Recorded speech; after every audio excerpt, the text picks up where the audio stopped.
அனைவருக்கும் வணக்கம் நண்பர்களே. நம்ம இந்த வீடியோவில் என்ன பார்க்க போகிறோம் அப்படின்னா, 6ஆம் வகுப்பு, அதாவது 6ஆம் வகுப்பு பழைய புத்தகம். ஓகேவாங்க. பழைய புத்தகம், அதாவது 6ஆம் வகுப்பு ஓல்டு புக்கில் செகண்ட் டைம், அதாவது 2வது பருவம்.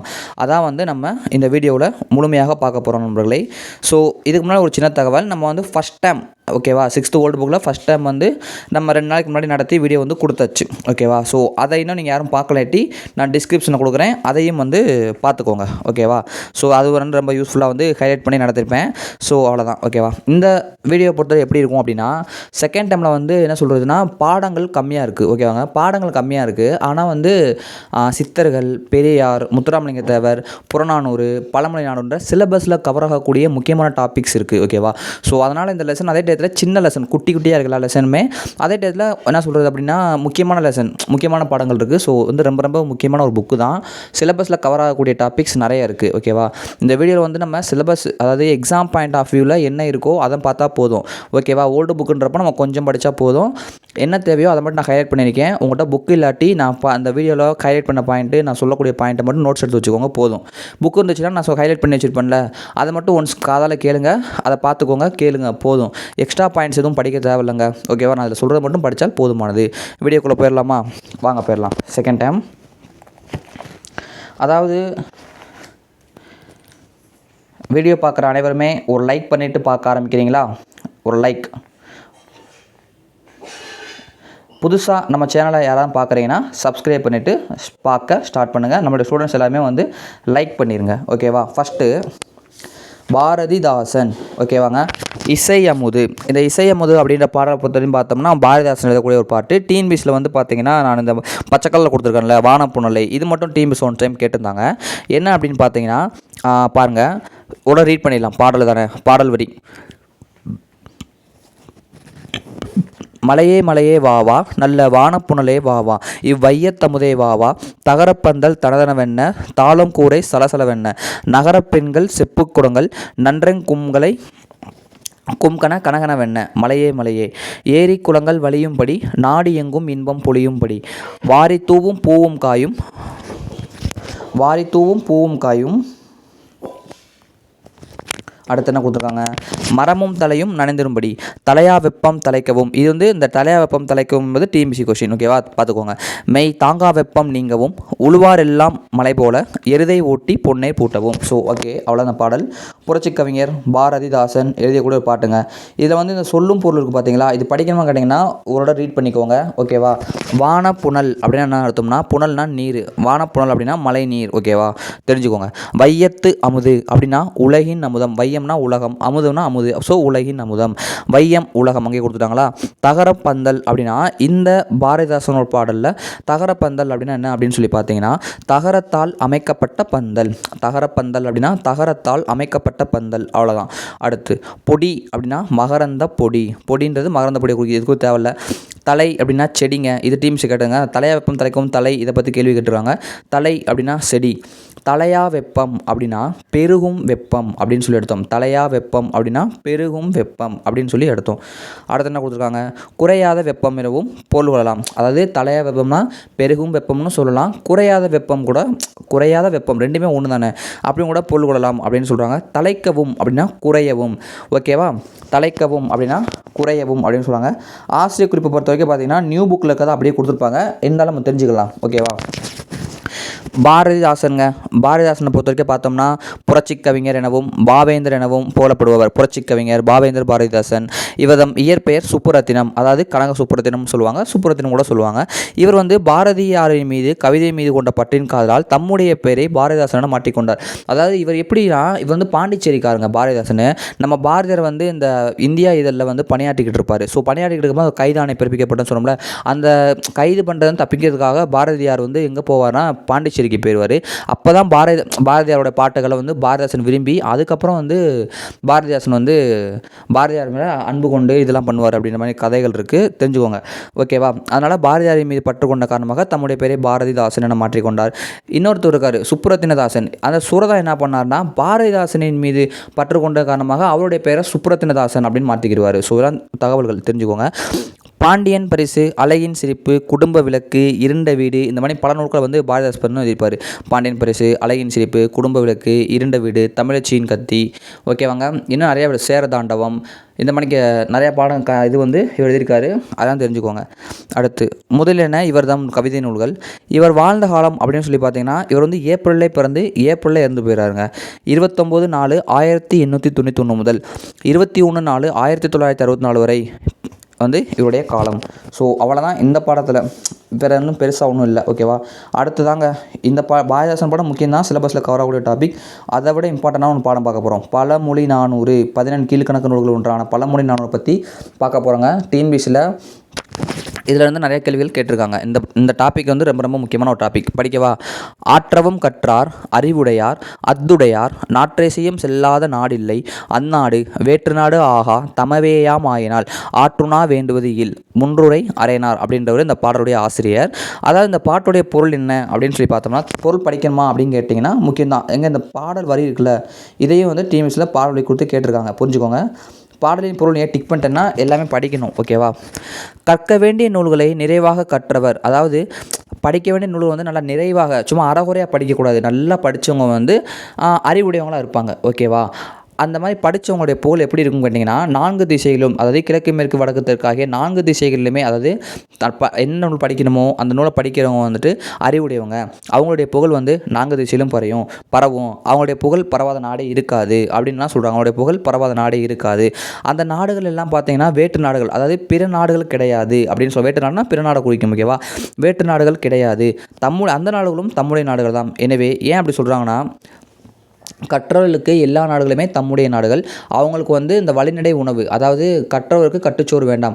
இப்போ நம்ம ஒரு இடத்துக்கு போகிறோம் வச்சுக்கோங்களேன், டிஃபன் சாப்பாடு கட்டிட்டு போகிறோம்ல, நம்ம நல்லா படித்து, அதாவது கற்றவங்க இந்த குறளில் இந்த பாட்டில் சொல்லக்கூடியது, நீங்கள் தான் தேவையில்ல, எல்லா நாடுகளுமே உங்கள் நாடுகள் தான் அப்படின்னு மணிக்கு இந்த பாட்டில் கொடுத்துருப்பாங்க. யார்? முன்றுரை அரையனார் அப்படின்றவர் சொல்லியிருப்பார். சொல்லும் பொருளும் முக்கியமாக கேட்டிங்கன்னா முக்கியம் தான், படிச்சுக்கோங்க.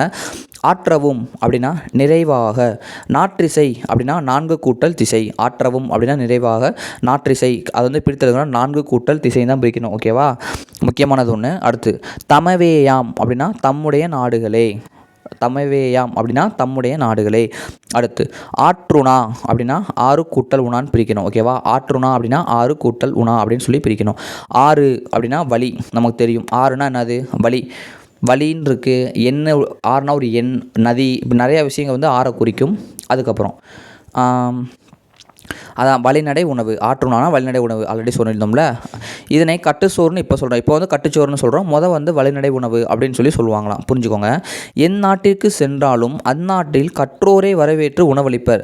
அதாவது இந்த பாடலுடைய பொருள் என்ன பார்த்தீங்கன்னா, நீ நல்லா படிச்சிருக்கியா, எந்த நாட்டுக்கு வேணால் போவேன், உனக்கு அந்த நாட்டுக்காரங்க உனக்கு கூப்பிட்டு சாப்பாடு போடுவாங்க அப்படின்றது அந்த பொருளுடைய இந்த பாடலுடைய விளக்கம், ஓகேவாங்க. அதுக்கப்புறம் ஆசிரியர் குறிப்பு, நூல் குறிப்பு, ரெண்டுமே ரொம்ப ரொம்ப முக்கியம்தான். இந்த பாடல் என்ன சிலபஸில் இருக்கக்கூடிய ஒரு பாடல், ஓகேவா. தமிழ் இலக்கியங்களில் 2வது டாப்பிக்கில் 14 கீழ்கணக்கு ஒரு டாபிக் இருக்குல்ல, அதில் வந்து இது கவர் ஆகும், டைரெக்டாக கவர் ஆகும். இந்த பழமொழி 400 பார்த்தீங்கன்னா, இந்த நூலுடைய ஆசிரியர் பெயர் அப்படின்னு சொல்லி பார்த்தோம்னா முன்றுரை அரையனார். இவர் தான் வந்து நூலின் ஆசிரியர். நெக்ஸ்ட்டு முன்றுரை என்பது இவருடைய ஊரின் பெயர் அப்படின்னு சொல்லி சொல்கிறாங்க. முன்றுரை என்பது ஊரின் பெயர். அரையன் என்பது அரசனை குறிக்கும் சொல்கிறாங்க. அரையன் அப்படின்னா அரசனை குறிக்கும் அப்படின்னு சொல்லி சொல்கிறாங்க. இவர் முன்றுரை என்ற ஊரை ஆண்ட அரசனாகவும் இருக்கலாம்னு சொல்கிறாங்க. அதாவது முன்றுரை ஊர் பெயர், அரையன்னா அரசனை குறிக்கும். ஸோ அதனால் இவர் வந்து இவர் முன்றுரை என்ற ஊரை ஆண்ட அரசனாக இருக்கலாம் அப்படின்ற ஒரு கருத்து இருக்குது அப்படின்னு சொல்கிறாங்க. நெக்ஸ்ட் என்ன சொல்கிறாங்கன்னா, அல்லது அரையன் என்பது இவருடைய அதாவது குடிப்பெயராக, அவங்களுடைய குடிப்பெயராக கூட இருக்கலாம், ஓகேவா அப்படின்னு சொல்லி சொல்கிறாங்க. தெரிஞ்சுக்கோங்க, எல்லாமே முக்கியம்தான். நூல் குறிப்பு அப்படின்னு சொல்லி பார்த்தோம்னா, நான் சொன்ன ஆல்ரெடி 14 கீழ்கணக்கு நூல்களில் ஒன்று. 14 கீழ்கணக்கு நூல்கள், நீதி நூல்கள், அறநூல்கள், சங்கம் அறிவிய கால நூல்கள், களப்பிரர் கால நூல்கள், இது எல்லாமே என்னன்னா நம்ம 14 கீழ்கணக்கு நூலை தான் குறிக்கும், புரியுதாங்க. 14 கீழ்கணக்கு நூல்கள் ஒன்றுங்க. பழமொழி 400, இது 7th புக்லேயும் இதை பற்றி இருக்கும்ல, நம்ம படிச்சிருக்கோம்ல. பாரி மகளிர் பற்றி கொடுத்துருப்பாங்களே. அடுத்து 400 பாடல்களை கொண்ட நூல் இது. பழமொழி 400, அதிலே 400 வந்துருச்சு. ஸோ 400 பாடல்களை கொண்ட ஒரு நூல். அடுத்து ஒவ்வொரு பாடல்லுமே ஒரு பழமொழி இடம்பெற்றுருங்க. அதனால தான் இதுக்கு பழமொழி நானூறு பொருளே வச்சுருப்பாங்க. ஓகேவா? இந்த பாட்டு நம்ம படித்தோம்ல, இதனுடைய பழமொழி என்ன அப்படின்னு பார்த்தீங்கன்னா, ஆற்றுணா வேண்டுவது இல். அப்படின்னா என்ன பொருள் அப்படின்னு கேட்டாங்கன்னா, கற்றவனுக்கு கட்டுச்சோறு வேண்டாம் என்பது இதனுடைய பொருள் அப்படின்னு சொல்லியிருப்பாங்க. நம்ம 7th தேர்ட் டேர்மில் வந்து இந்த பழமொழி நானூறில் வந்து பாரி மகளிர் அங்கவை சங்கவை அவங்கள பற்றி ஒரு பாட்டு கொடுத்துருப்பாங்க. அது வந்து என்ன கொடுத்துருப்பாங்கன்னா, அதுக்கு ஒரு பழமொழி கொடுத்துருப்பாங்க. பழமொழி அதாவது ஒன்றும் இல்லாத வீடு எதுவும் இல்லை அப்படின்னு சொல்லிலாம் கொடுத்துருப்பாங்களே. இவருடைய காலம் கொடுக்கல. 7th நியூ புக்கில் இவருடைய காலம் கொடுத்துருப்பாங்க. நான் இப்போ சொல்லலை, தெரிஞ்சவங்க கீழே கமெண்ட் பண்ணுங்கள். ஓகேவா? மறக்காது கமெண்ட் பண்ணிங்கன்னா, அன்னைக்கு பண்ணமே அப்படின்றது. அடுத்து, மகள் இந்திராவுக்கு நேரு எழுதிய கடிதம். இது வந்து படிக்கிறமா கேட்டிங்கன்னா, தமிழ் இலக்கியத்தின் கடிதங்கள் தமிழ் கடித இலக்கியங்கள் அப்படின்னு சொல்லி ஒரு சிலபஸே வந்து டிஎன்பிசியில் இருக்குது. இதிலேருந்து இந்த பாடம் ரொம்ப ரொம்ப சின்ன பாடம், ஈஸியாக இருக்கும். ஆனால் வந்து பல கேள்விகள் கேட்கப்பட்ட ஒரு பாடம். ஓகேவாங்க? நான் மார்க் பண்ணியிருக்கிறது எல்லாமே பிக்யூவாக தான் இருக்கும், அதாவது ப்ரீவியஸ் கொஸ்டினாக தான் இருக்கும். ஓகேவா? சொல்லவா? 1922ஆம் ஆண்டு முதல் 1964ஆம் ஆண்டு வரை 42 ஆண்டுகள் தம் மகளுக்கு கடிதங்கள் எழுதி கொண்டே இருந்தார். யார்? ஜவஹர்லால் நேரு. ஓகேவாங்க? ஜவஹர்லால் நேரு வந்து 1922 முதல் 1964 வரைக்கும். ஏன் அப்படின்னா, 1922 தான் வந்து இந்திரா காந்தி பிறக்கிறாங்க. 1964 நேரு இறந்துறாரு. அதாவது இந்திரா காந்தி பிறந்ததுலேருந்து நேரு இறக்குற வரைக்கும் அவர் வந்து கடிதம் எழுதி கொண்டிருக்கிறாரு அப்படின்னு சொல்லி இதில் சொல்கிறாங்க. நெக்ஸ்ட்டு என்ன அப்படின்னு சொல்லி பார்த்தோம்னா, சும்மா ஒரு கதை மாதிரி இருக்கும், நான் சொல்கிறேன் கேட்டுக்கோங்க. நேரு வந்து வெளிநாட்டில் இருந்தாலும் சரி, ஜெயிலுக்குள்ளே இருந்தாலும் சரி, எங்கே இருந்தாலுமே அவர் இந்த கடிதம் எதுவும் நிப்பாட்டே மாட்டாராம். அவர் மகளுக்கு வந்து கடிதம் எழுதிட்டே இருப்பார். இந்த மாதிரி கொடுத்துருப்பாங்க. அவ்வளோதான். அடுத்து இந்த ஹைலைட் பண்ண பாயிண்ட் முக்கியம் பாருங்கள். தாகூரின் விஸ்வபாரதி கல்லூரியில் இந்திரா காந்தி சேர்ந்தபோது, அதாவது ரவீந்திரநாத் தாகூர்னா யார்? ரவீந்திரநாத் தாகூர் நம்ம தேசிய கீதத்தை எழுதினார்ல, அவர் தான் இங்கே சொல்கிறாங்க. விஸ்வபாரதி கல்லூரி அங்கே வந்து இவர் சேர்றாரு. யார்? இந்திரா காந்தி சேர்கிறாங்க. அப்போ வந்து நம்ம ஜவஹர்லால் நேரு வந்து ஒரு கடிதம் எழுதுறாரு. அந்த கதை தான் இந்த புத்தகத்தில் இருக்கக்கூடிய பாடம் அப்படின்னு சொல்லி சொல்கிறாங்க. என்ன அப்படின்னு சொல்லி பார்த்தோம்னா, விஸ்வபாரதி கல்லூரி மேற்கு வங்காளத்தில் சாந்திநிகேதனத்தில் உள்ளது. ஓகேவாங்க? நம்ம அந்த யார்? ரவீந்திரநாத் தாகூருடைய விஸ்வபாரத கல்லூரி என்பது நம்ம மேற்கு வங்காளத்தில் உள்ள சாந்திநிகேதனம் அப்படின்ற ஊரில் இருக்குன்னு சொல்கிறாங்க. 11th நியூ புக்லையுமே இதை கொடுத்துருப்பாங்க. விஸ்வபாரதி பல்கலைக்கழகம் கொடுத்துருப்பாங்க, தாகூர் ஆரம்பித்தது, சாந்திநிகேதனத்தில் இருக்குது அப்படின்லாம் கொடுத்துருப்பாங்க. ஓகேவா? ரவீந்திரநாத் தாகூரை குருதேவ்னு சொல்லுவாங்க. அப்படிலாம் நிறையா தகவல்கள் 11th நியூ புக்கில் வந்து இருக்கும்ல, அதான் இங்கே கொடுத்துருப்பாங்க. ஸோ அப்போ எழுதின ஒரு கடிதம் தாங்க. ஓகேவா? அப்போ இந்த கடிதம் எழுதும்போது ஜவஹர்லால் நேரு எங்கே இருந்தார் அப்படின்னு சொல்லி பார்த்தீங்கன்னா, அல்மோரா மாவட்ட சிறைச்சாலையில் இருந்தாராங்க.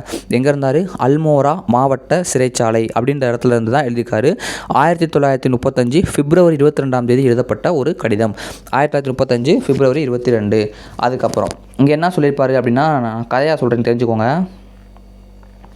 கிருபாலினி யார்? ஜேபி கிருபாலினின்னு சொல்லுவோம்ல, நம்ம அரசியலமைப்பு சட்ட இது இருக்குது பாருங்கள், இது அரசியலமைப்பு சட்டத்தை கூட முதல் கூட்டத்தில் முதல் உரை நிகழ்த்தியவர் அப்படின்னு சொல்லி 12th புக்கில் வரும் பாருங்கள். ஜேபி கிருபாலினி, அவர் தான் இந்த கிருபாலினி. புரியுதாங்க?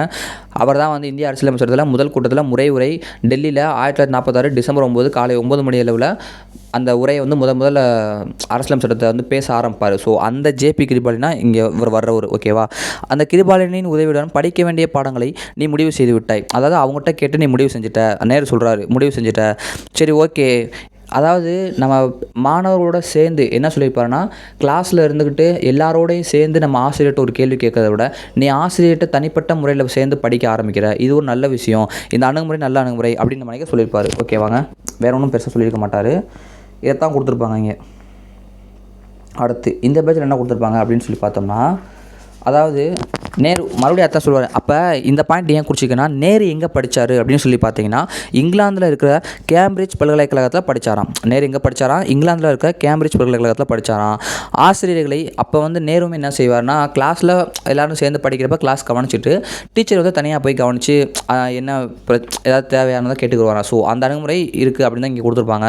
அதைத்தான் மாடி கொடுத்துருப்பாங்க. ஓகேவா? ஆசிரியரை வந்து தனியாகவும் சந்தித்து பேசுகிறது நல்லதுன்னு கொடுத்துருப்பாரு. ஸோ ஓகேவா? வேற ஒன்றும் இருக்காது இந்த இடத்துல. இது ஒரு முக்கியமானதுங்க. என்ன அப்படின்னு சொல்லி பார்த்தோம்னா, இந்த பாயிண்ட் இருக்கு பாருங்கள். டிஎன்பிசியில் கேட்ட கொஸ்டின், ப்ரீவியஸ் கொஸ்டின், அதை மார்க் பண்ணிக்கோங்க எல்லாரும். புத்தகம் வாசிப்பதனை கடமையாக ஆக்குதல் கூடாது, கட்டாயப்படுத்தவும் கூடாது. அதாவது புத்தகம் வாசிப்பதனை கடமையாக்கவும் கூடாது, கட்டாயப்படுத்தவும் கூடாது. அப்படி செய்தால் அந்த புத்தக வாசிப்பு மகிழ்ச்சியே தராது, வெறுப்பு தான் வரும். ஓகேவா? நம்ம படிக்கும்போதே வந்து கட்டாயப்படுத்த படிக்கக்கூடாது. அப்புறம் என்ன சொல்கிறாங்க, கடைமையாக படிக்கக்கூடாது. ஓகேவா? அப்படின்னா வெறுப்பு தான் வரும். அதான் நமக்கு சைன்னு இருக்கும் படிக்கவே. ஸோ ஓகேவா? அதனால் அப்படிலாம் இருக்கக்கூடாது அப்படின்னு சொன்னவர் யாருன்னு கேட்டாங்கன்னா ஜவஹர்லால் நேரு வந்து சொல்லியிருக்காரு. நெக்ஸ்ட்டு, ஷேக்ஸ்பியர், மில்டன் முதலியோர் எவ்வளவு அற்புதமான ஆங்கில படைப்பாளிகள். அதாவது இந்த ஷேக்ஸ்பியரும் மில்டன் அப்படின்றவங்க 2 பேரும் ஆங்கில படைப்பாளிகள் அப்படின்னு ஒரு விஷயத்தை தெரிஞ்சுக்கோங்க போதும். அதுக்கப்புறம் வேறு என்ன கொடுத்துருப்பாரு, இந்த 10ல் ஒன்று இருக்காது. ஒவ்வொருக்கும் ஒரு விதமான புத்தகம் பிடிக்கும். சின்ன பிள்ளைல ஒரு புத்தகம் பிடிக்கும், பெரிய பிள்ளைனா ஒரு புத்தகம் பிடிக்கும் சொல்லி கொடுத்துருப்பாரு. அவ்வளோதான் இருக்கும். அடுத்து இது முக்கியம். அப்புறம் என்ன சொல்கிறாருன்னா, உன் மீது, அதாவது உனக்கு நீ இந்த புத்தகத்தை படி, அந்த புத்தகத்தை படி அப்படின்னு நான் திணிக்க மாட்டேன் அப்படின்னு சொல்லி நேரு வந்து நம்ம இந்திரா காந்திக்கு கடிதம் எழுதுகிறாங்க. வேறு ஒன்றும் இல்லை. கீழே என்ன கொடுத்துருப்பாங்கன்னா, அதான் முக்கியமான பாயிண்ட்டு. பிளேட்டோ யார்? பிளேட்டோனா யார்? சாக்க பிரித்து அரசியல். பிளாட்டோ, அதாவது சாக்ரடீஸுடைய மாணவர் தான் பிளாட்டோ. ஓகேவா? பிளாட்டோ அரிஸ்டாட்டிலுடைய ஆசிரியர் இவர் தாங்க பிளாட்டோ. ஸோ இந்த பிளாட்டோவின் புத்தகங்கள் வந்து என்ன சொல்கிறாரு நேரு அப்படின்னா, இதெல்லாம் வந்து கேட்டிருக்காங்க. பிளாட்டோவின் புத்தகம் எப்படி சொன்னார், ஓகேவா? டால்ஸ்டாய் புத்தகத்தை என்ன சொன்னார் அப்படின்னா டிஎம்பிஎஸ்சியில் பொறுத்துக்களை கேட்பாங்க. பிளாட்டோவின் புத்தகங்களை பற்றி என்ன சொல்லியிருப்பாருன்னா, சிந்தனையை தூண்டும் அப்படின்னு சொல்லியிருப்பாங்க. பிளாட்டோவின் புத்தகங்கள் சிந்தனையை தூண்டும் அப்படின்னு சொல்லுவாங்க. அதுக்கப்புறம் கிரேக்க நாடகங்கள் நம் ஆர்வத்தை தூண்டும் அப்படின்னு சொல்லுவார். கிரேக்க நாடகங்கள் எப்படி இருக்குமா, நமக்கு ஆர்வத்தை கொடுக்குமா. ஓகேவா? கிரேக்க நாடகங்கள் ஆர்வத்தை தூண்டும் கொடுத்துருப்பாங்க. அதுக்கப்புறம் பார்த்தீங்கன்னா அதே டயத்தில் இந்த கிரேக்க நாடகங்கள் சுருக்கமாகவும் வாசிக்க ஈஸியாகவும் இருக்கும்னு சொல்லியிருப்பார். காளிதாசரின் சாகுந்தல நாடகத்தை வாசித்திருக்கிறாயா, அது வாசிக்க வேண்டிய நூல். அதாவது டிஎன்பிஎஸ்சியில் எப்படி கேட்டாங்க அப்படின்னு பார்த்தீங்கன்னா, நேரு எந்த நூலை வாசிக்க வேண்டிய நூல் என்று கூறுகிறார். இது அப்படியே ப்ரீவியஸ் கொஸ்டின். ஓகேவா? சாகுந்தலம் என்னும் நூலை யார் எழுதுனான்னு கேட்டாங்கன்னா நம்ம காளிதாசர் அப்படின்றவர் எழுதினார். சாகுந்தலம், மாளவிகா அக்னிமித்திரம், இந்த நூலில் எழுதியிருப்பார்ல, ரகுவம்சம், குமார சம்பவம், இதெல்லாம் வந்து இந்த காளிதாசர் தான் எழுதியிருப்பார். இது ஜிகே புக்கில் இருக்கும்ல. டால்ஸ்டாயின் போரும் அமைதியும் எனும் நாவலை வாசிக்கப் போவதாக சொன்னாய். அதாவது போரும் அமைதியும், ஏன்னா காந்தி தாத்தாவே இந்த புக்கை படித்தாருலாம் நம்ம பார்த்துருக்கோம்ல 10th ஹிஸ்ட்ரியில். டால்ஸ்டாயின் போரும் அமைதியும் அப்படின்ற நாவல், அது வந்து ஒரு நாவலுங்க. அதாவது புதினம்னு சொல்லுவோம்ல, அதுதான் நாவல் அப்படின்னு சொல்லுவாங்க. உலகின் மிகச்சிறந்த நூல்கள் ஒன்றாக சொல்கிறார் நேரு. அதாவது உலகத்திலேயே மிகச்சிறந்த நூல்கள் ஒன்றாக நேரு குறிப்பிடுவது என்னன்னா அந்த டால்ஸ்டாயின் போரும் அமைதியும். புரியுதா? நம்ம காந்தியும் இதை படித்தாருன்னு சொல்லி 10th ஹிஸ்ட்ரியில் கொடுத்துருப்பாங்க. பெர்னஸ்டா பல நூல்களை, அதாவது பெர்னஸ்டாவுடைய பல நூலை வாசிக்கவில்லை அப்படின்னு அடுத்து இருந்தாருங்க. ரோல் பண்ணிக்கிறேன். அடுத்து என்ன சொல்கிறாருன்னா, பெர்னஸ்டாவின் நூல்கள் வந்து வாசிக்க தகுந்தவை, அதையும் கொஞ்சம் படி முடிஞ்சா அப்படின்னு சொல்லியிருப்பார். அதுக்கப்புறம் என்ன சொல்லியிருப்பார் அப்படின்னு பார்த்தீங்கன்னா, பெர்ட்ரண்ட் ரசல் நேருக்கு மிகவும் பிடித்தவர் யாருன்னு கேட்டாங்கன்னா பெர்ட்ரண்ட் ரசல் அப்படின்றவர் தான் நேருக்கு வந்து ரொம்ப ரொம்ப பிடிக்குமா. அவருடைய ஆங்கிலம் வந்து அருமையாக இருக்கும் அப்படின்ற மாதிரி சொல்லியிருப்பார். ஓகேவா?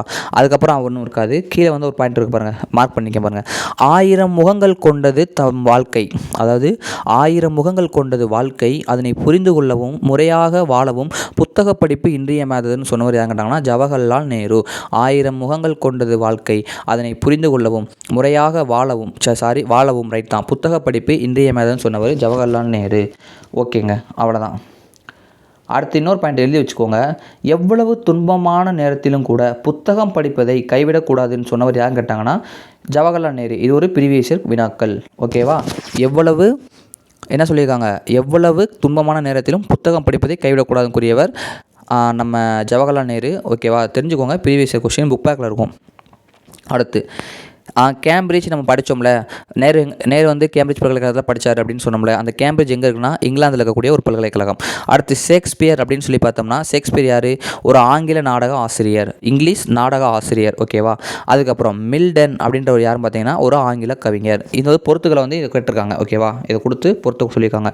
பிளேட்டோ இவர் யார் அப்படின்னு சொல்லி பார்த்தோம்னா கிரேக்க சிந்தனையாளர். ஓகேவா? பிளேட்டோ வந்து கிரேக்க சிந்தனையாளர்.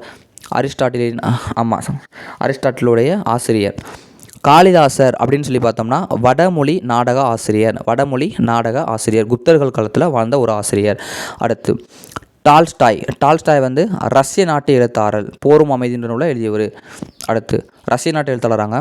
அடுத்து பெர்னட்ஷா அப்படின்னு சொல்லி பார்த்தோம்னா ஆங்கில நாடக ஆசிரியர். இந்த பெர்னட்ஷாவுமே என்னென்னா ஆங்கில நாடக ஆசிரியர் சொல்கிறாங்க. பெர்ட்ரண்ட் ரசல் இவர் யாருன்னா சிந்தனையாளர் மற்றும் கல்வியாளர். அல்மோரா சிறைச்சாலை, அதாவது நேரு வந்து அல்மோரா சிறைச்சாலையில் தானே இந்திரா காந்திக்கு வந்து இந்த கடிதத்தை எழுதினார். ஸோ அந்த அல்மோரா சிறைச்சாலை எங்கே இருக்குன்னா உத்தராஞ்சல், அதாவது உத்தரகாண்டுன்னு நம்ம சொல்லுவோம்ல, இப்போ உத்தரகாண்டுன்னு பேர் மாற்றிட்டாங்க. ஸோ அங்கேருந்து தான் வந்து எழுதியிருக்காரு.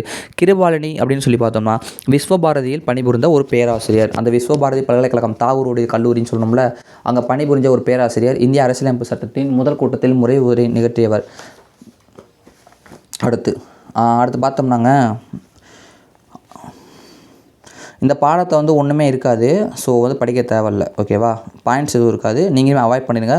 அதை ரீட் பண்ணி கூட டைம் வேஸ்ட் பண்ணாதீங்க. அடுத்து இது கொஞ்சம் முக்கியம். என்ன சொல்லியிருப்பாங்க அப்படின்னு பார்த்தீங்கன்னா, இதில் தான் ப்ரீவியஸில் கேட்டிருப்பாங்க. நான் கூட பாரதிதாசன்லேருந்து கேள்வி கேட்டாங்கன்னு சொன்னேன்ல, அது இங்கேருந்து தான்.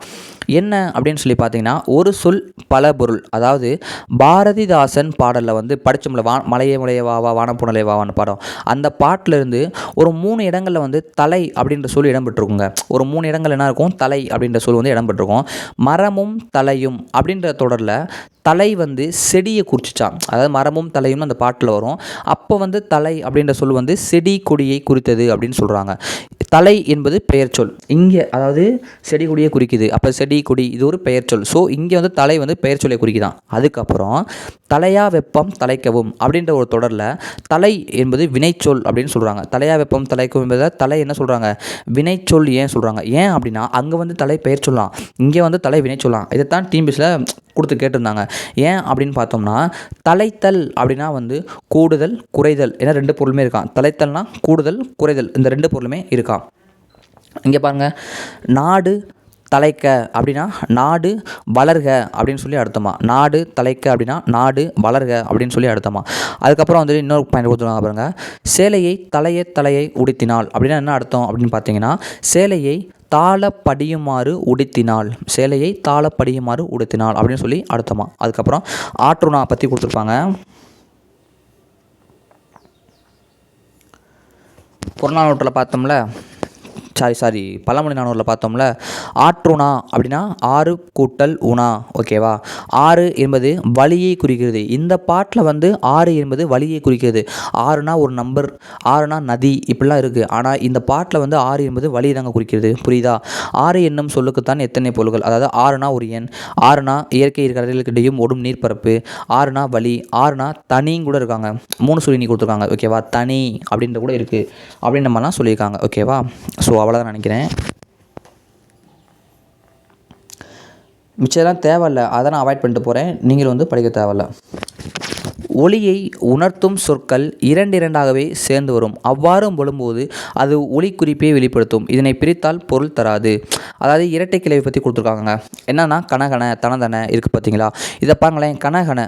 கன சேர்ந்து 2 வந்திருக்கு, தன 2 வந்திருக்கு. அப்படின்றப்ப இது வந்து ஒரு ஒளியை உணர்த்தக்கூடிய ஒரு சொல் 2 சேர்ந்து தான் வருமாங்க. இரட்டை கிளவி பற்றி கொடுத்துருக்காங்க. 2 சேர்ந்து தான் வரும்.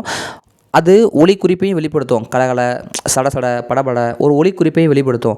ஆனால் அதை பிரித்தால் பொருள் கொடுக்காது. இரட்டை கிளவியோட மெயினான பாயிண்ட் என்னன்னா, இரட்டை கிளவி சேர்ந்தே வரும், ஆனால் பிரித்தால் பொருள் கொடுக்காது என்பதுதான் இதோடைய விடை. ஓகேவா? இலக்கணத்தில் இந்த குள்ள கொடுத்துருக்காங்க பாருங்க. இதனை இரட்டை கிளவி அப்படின்னு சொல்லுவாங்க. இரட்டை என்றால் 2, கிளவி என்றால் சொல். ஏன் இரட்டை கிளவின்னு சொல்கிறாங்கன்னா, இரட்டை என்றால் 2, கிளவி என்றால் சொல். ஸோ இரட்டை சொல் அதான் வந்து இங்கே கொடுத்துருக்காங்க. அதுக்கப்புறம் இங்கே நான் சொல்கிறேன், குறிச்சிக்கோங்க. பட்டாசு எப்படி வெடித்தது அப்படின்னு கேட்டாங்கன்னா படபட. அடுத்து குழந்தை எப்படி ஓடியது அப்படின்னு கேட்டாங்கன்னா குடுகுடு. அடுத்து சுருக்கமாக பேசு, வளவலன் பேசாதே. லா வந்து பள்ளிக்கூடத்துக்கு வரலா போட்டுருங்க. ஓகேவா? அடுத்து வைரக்கல் டேஷ் மின்னியது அப்படின்னா பல. இதுவும் பள்ளிக்கூடத்துக்கு வரலா போட்டுக்கோங்க. அடுத்து இந்த பிரித்தெழுத மட்டும் முக்கியங்க. மிச்ச பிரித்தெழுதோட கம்பேர் பண்ணுறப்ப இந்த பிரித்தெழுது என்பது ரொம்ப முக்கியம். அத்துடையார் = அது கூட்டல் உடையார்னு எழுதிக்கோங்க. அது ப்ளஸ் உடையார் அப்படின்னு எழுதிக்கோங்க. அடுத்து வந்து தேவையான பாயிண்ட்ஸ் ஒன்றும் இருக்காது.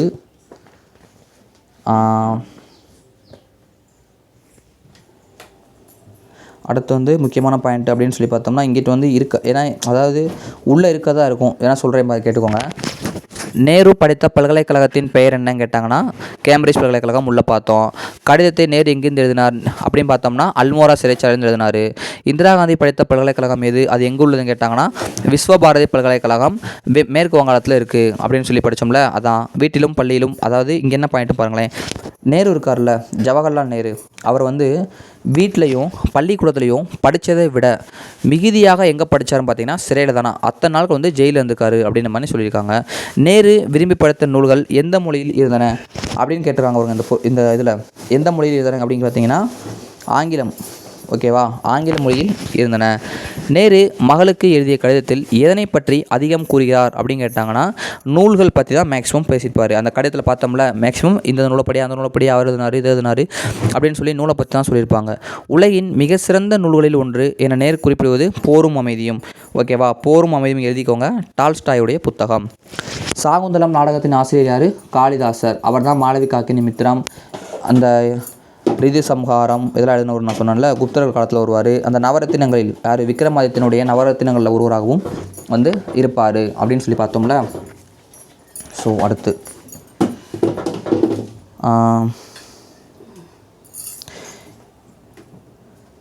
இதெல்லாம் வந்து தேவையில்லைங்க, மேக்ஸிமம் தேவையில்ல.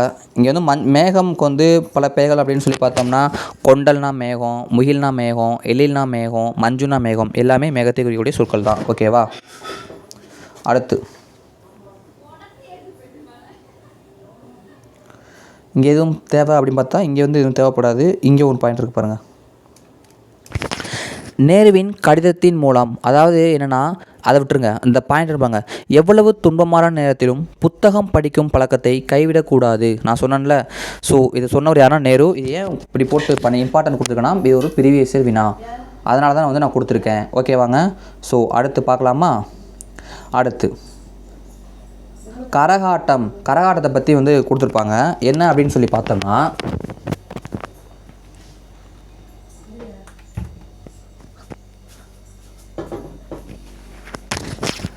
நாட்டுப்புற நிகழ்த்து கலைகளுள் ஒன்று கரகாட்டம். நாட்டுப்புற நிகழ்த்து கலைகளுள் ஒன்று கரகாட்டம். இது ஆண் பெண், அதாவது கரகாட்டம் இருக்குது பார்த்தீங்களா, நாட்டுப்புற கலைகளில் ஒன்று தாங்க. ஆண் பெண் ரெண்டு பேருமே வந்து ஆடுவாங்க நாட்டுப்புற அதாவது நம்ம கரகாட்டத்தை பற்றி பார்த்திங்கன்னா பெரியவர் முதல் சிறியவர் வரை எல்லாருமே வந்து விரும்புவாங்க.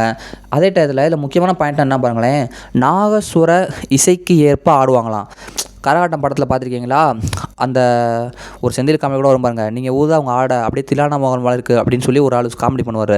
அதான் இந்த பாயிண்ட்டை பாருங்கள், நாகசுர இசைக்கு ஏற்ப ஆடுவாங்களாம். அதனால தான் அந்த பாயிண்ட்டை வந்து அந்த படத்தில் சொல்லியிருக்காங்க, தெரிஞ்சுக்கோங்க. ஓகேவா, களம் அகலமான நெடுந்தெருக்கள், அதே போல் கரகாட்டம் ஆடுறதுக்கு தெருக்கெல்லாம் அகலமாக இருக்கணும் மாதிரி கொடுத்துருப்பாங்க.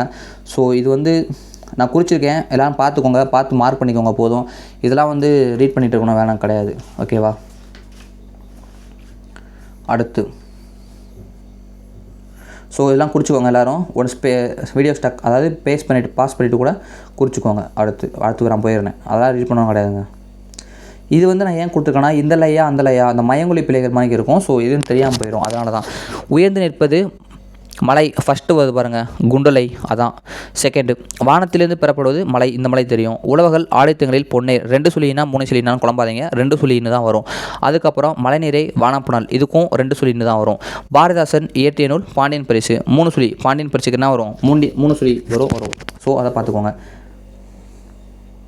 அடுத்து மேகம் டேஸ் என திரண்டிடும், தமதம, நான் குறிச்சிக்க பாருங்க, 1 போட்டிருக்கேன்ல, தமதம. செகண்டு, மின்னல் பல பல, இடி டமடம, மலை சடசட, வெள்ளம் மலமலை, எல்லாமே டிவி கொஸ்டின் தான். இதெல்லாம் கேட்டாங்கன்னா கேட்டிருக்காங்க. இப்போ கட்டாய தமிழ் மொழி தகுதி ஒரு கொஸ்டின் எடுத்து பார்த்தீங்கன்னா இது வந்து ஒரு கொஸ்டினாச்சும் இருக்கும் இது மாதிரி, அதாவது இதுலேருந்து சொல்ல முடியாது. ஸோ அவ்வளோதான். சரியா தவறா டக்குன்னு ரீட் பண்ணுறேன் பார்த்துக்கோங்க. பாரதிதாசன் பாரதியாரின் கவிதை மீது காதல் கொண்டவர், சரி. பாவேந்தரின் இயற்பெயர் சுப்புரத்தினம், சரி. கற்றவன் கட்டுச்சோறு வேண்டாம், சரி. அடுத்து, தாகூரின் விஸ்வபாரதி கல்லூரி தமிழ்நாட்டில் உள்ளது, தவறு, ஏன்னா மேற்கு வங்கத்தில் இருக்குது. காளிதாசர் ஆங்கில நாடக ஆசிரியர், தப்பு, ஏன்னா வடமொழி ஆசிரியர். ஊர் திருவிழாவில் விதவிதமான ஆட்டங்கள் நடைபெறும், சரி. சூப்பருங்க. இன்ன வரைக்கும் பார்த்தது எல்லாமே முக்கியமாக தான் கேட்டால் முக்கியமானது. இதெல்லாம் விட ஒரு முக்கியமான டாபிக் வருது பாருங்க, சித்தர் பாடல்.